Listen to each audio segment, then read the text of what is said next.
Daughter is a serial killer. I just found out she may be something much worse. My daughter is a serial killer. It took me a long time to be able to say this. Long after the police came to her house when we were visiting. After they found the graveyard and abandoned field behind her house, bodies arranged in 3 wide circles like some kind of macabre fairy rings. After they told us just how many people she had killed, a number so high, I cannot even begin to understand how she managed it at 29. It was 2 years after she was put on death row I finally said those words to my wife. Our daughter is a serial killer. People always say female serial killers were rare and not as bad as male serial killers.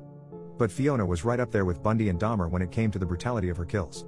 She was no less violent, depraved or cruel.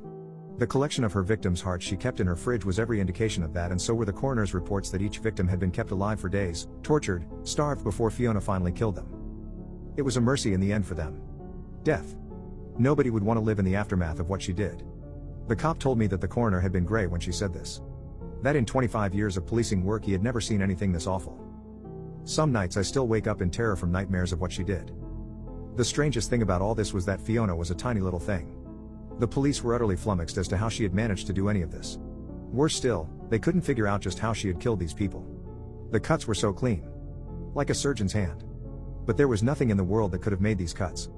No scalpel or knife. All their organs had been removed and then they had been neatly stitched back up again. When they opened the stitches up, they found the insides of the victims had been tattooed with hundreds of lines in a language no one could decipher. My daughter is not a medical professional. She is not a tattoo artist.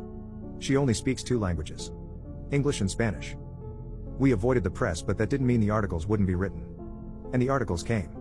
Articles where they questioned what kind of childhood she had. What kind of parents we were. They dug through everything about our family and were probably disappointed to find that we were your run-of-the-mill, all-American family, so they made things up through speculation. Perhaps we were too boring.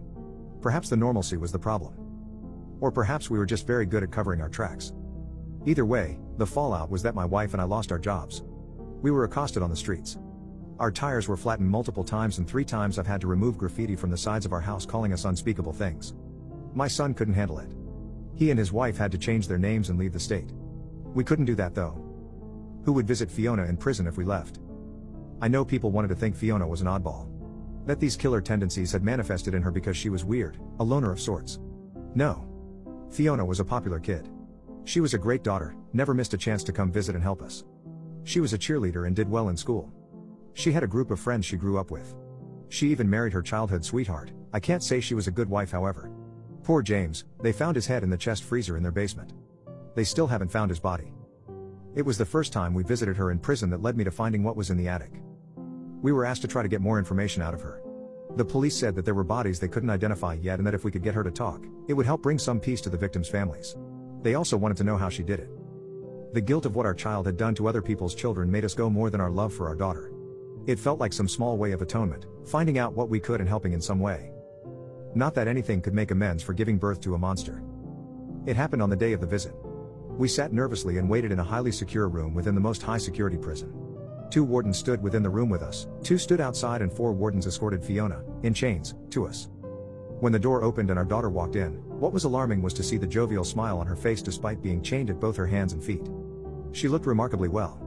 This wasn't surprising since she had smiled coldly her entire way through the trial as well, but there was something extra obscene about how well prison suited her. She was glowing.